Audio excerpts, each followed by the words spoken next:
ఇవాళ రేవంత్ రెడ్డి ఉత్తమ్ కుమార్ రెడ్డి ఇద్దరు కూడా చంద్రబాబుకు దాసోహం అయిపోయింది.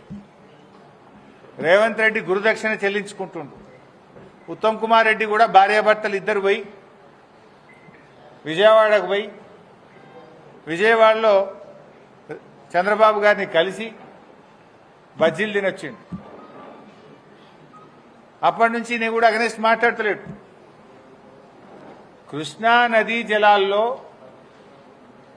10 ఏళ్ల రాష్ట్ర చరిత్రలో ఎప్పుడూ కూడా వాడనంత తక్కువ నీళ్లు వాడింది ఈ సంవత్సరం కాంగ్రెస్ ప్రభుత్వం.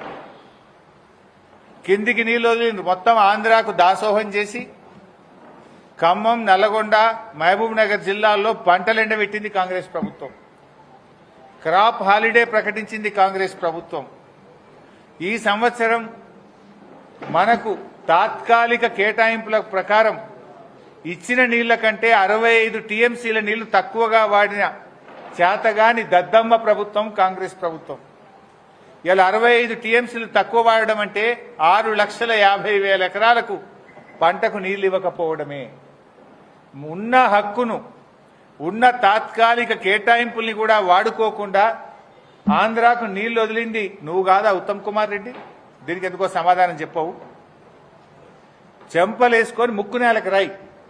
65 టీఎంసీల నీళ్లు మన హక్కును వినియోగించుకోలేని చేతగాంతనం నీది, ఫెయిల్యూర్ నీది.